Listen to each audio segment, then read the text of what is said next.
Joining us right now, as he always does on Thursdays at 8:45 or so, is State Senator Roger Victory, Republican from Hudsonville, who handles Ottawa County. Good morning, Senator. How are we doing today? Good morning. It is another great day to be in West Michigan. Yeah, it certainly is. A little cooler weather. I think that's appreciated, too, after the hot summer we've been having. Okay, I was going to ask you, they had the primary on Tuesday, and just your thoughts on how that all went. I know there were a lot of mail-in votes and everything, but just your thoughts on how that all went down. From my understanding, the process worked out pretty well. I really appreciate the poll workers in the day of COVID stepping up and working the polls, and also the township clerks, because it was a kind of a game changer in how they were able to handle all those absentee ballots. And I was pretty impressed with how fast the results came in. There was a lot of predictions going forward that we wouldn't see the results until a day later, or even it could be even a longer period of time.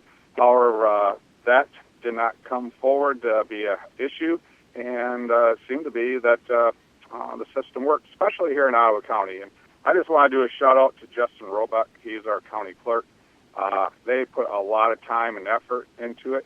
And even as I work at the state level, I do know that Justin Roebuck from Ottawa County is usually kind of looked to and sought after, and is a lot of times in Lansing even giving insight and testimony on how to run elections, and as a kind of a go-to person. So we're very fortunate to have such a resource like that here in Ottawa County, working as our county clerk.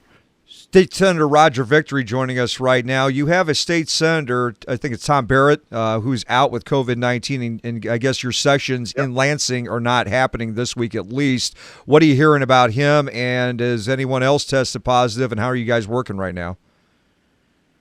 Well, a very appropriate question. One is Senator Barrett did test positive. We were all notified of that, and then certain protocols are in place. I've had 2 different Zoom conferences. Senator Barrett has been on both. Asymptomatic, so it's not affecting him, but he is doing the protocol. That testing was detected because besides being a state senator, he serves in the Michigan National Guard. He is a Lakota helicopter pilot, so with the training that they were being scheduled moving forward, that was done. So, and then, so some of the protocols are being in place. I pulled off the road because I was on my way to get my COVID test. So as soon as the radio interview is done, I will be proceeding on, and I will have that opportunity to be tested. And I feel that's an important factor because, being a colleague at work, and I think these are all the formats to make sure that is done, and just being if I meet constituents and those type of things going forward too, that make sure to have that baseline test. So once I will be experiencing that in another 15 minutes. Well, good. Okay, we'll keep it short with you then.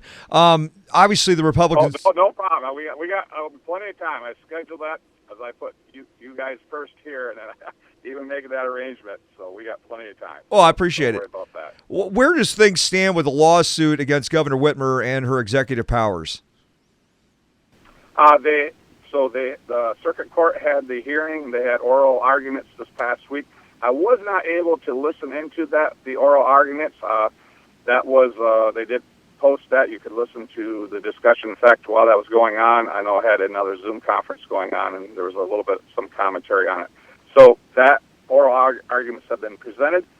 So then we'll have determination of that, and then it will go to the state Supreme Court after the circuit court, but they already have a court-designated time of that at the Supreme Court. So the wheels are moving forward, and typically how these processes go through the court, it's at an accelerated pace, and an aggressively accelerated pace. So that's those wheels are in motion. A lot of people are asking when she is going to move the state to Phase 5, which is better than Phase 4, which we're in right now. The deaths in Kent County, there hasn't been one in I don't know, a week or two. In Ottawa County, it's been pretty low as well. What are you hearing from your constituents here in Ottawa County, business owners, that sort of thing?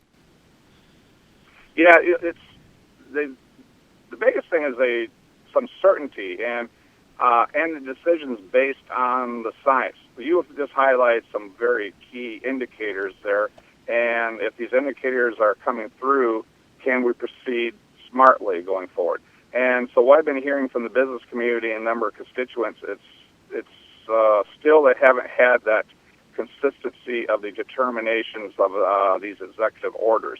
The latest executive order has been dealing with agricultural workers, and this, as I read through this executive order, the intentions could be, I understand the intentions of it, but how it's going to be implemented and the lack of any input from the stakeholders, I really don't know how it's going to get implemented. It can create more stress than good, and the end result could be more problematic than if it had a properly vetted through working with stakeholders. How do we get the testing done among the agricultural workers in a proficient and a sound science method, not just a window dressing or it sounds good for a press conference. State Senator Roger Victory joining us right now. Senator, what are some of the big bills or things you guys are talking about in the Senate right now? Well, the biggest thing is we had the negative supplemental budget that solved our current budget issue that we're facing right now. We've discussed this before. That was huge. We were actually able to have a dialogue with administration and get that taken care of. Now we're into the 2021 budget, which is typically completed by now. All sides agreed. And that is a big hole, looking at a $3 billion deficit. That is basically taking up probably 90% of the bandwidth in Lansing. But there's other issues such as school. How do we get schools open or not open? And what is an open school? How do we determine funding? Is it student count, assessment test? The gamut goes on. So and our school educators, our superintendents are needing some certainty. Just like I highlighted about the budget, some certainty. Our schools are sitting here with a lot of uncertainty, and that creates stress.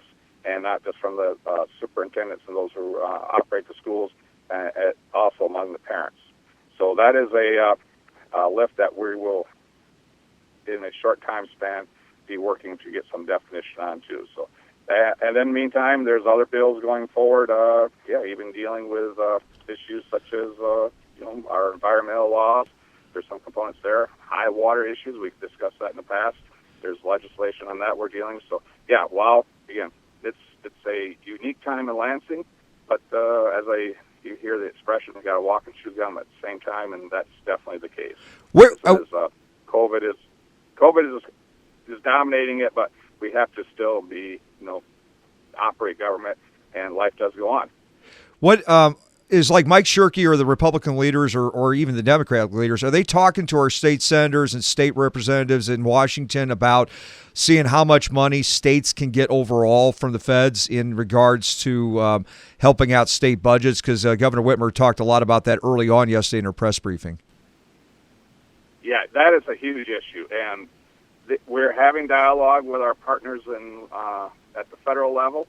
But as we've been noticing even the last week, because I've been paying very close attention to this as one who serves on appropriations and whose budget's affected by it, we thought we'd have some definition to it last week. It has not occurred, and so that is not looking for very promising for some definition as we go into the 2021 budget. I was speaking to a number of stakeholders throughout the state of Michigan yesterday on a Zoom conference, and they agreed with me on that situation. And I don't know when we're going to get some clarity from Washington, D.C. As we get closer to election cycle, that rhetoric is just going to be heated up too. So, interesting times. Okay, hey, before we let you go, I know you got to get your test, but this past weekend they had a gathering, a rally, I don't know exactly what you want to call it, at Waterfront Stadium, and the city had set out parameters. They wanted no more than 100, and those in charge had to keep it at that. But I think you were at that thing, and there was a lot more than 100 people. What were your thoughts? Yeah, there was more than 100, but one aspect I did notice, there was a number, the majority of the people were family units. So if the number was well over the 100, it wasn't 100 individuals coming from various different areas. So as I walked through and noticed what was happening there, you had families with 5 or 6 among them. They were by themselves. Then there was some distance between them. So, the numbers were over the level of 100, but these units coming in, these were, family units coming forward. So with that perspective there, and there was people moved out. So fair number of people, but yet I did see, I call the common sense factor coming in place too. Okay. Well, Senator, good luck with your test, and we always appreciate you coming on every Thursday at this time, okay? Will do. Thank you very much, and keep up the good work, and enjoy the beautiful day here in West Michigan. Thank you, everybody. Okay, thanks, Roger. State Senator Roger Victory, good enough to join us every Thursday at around 8:45.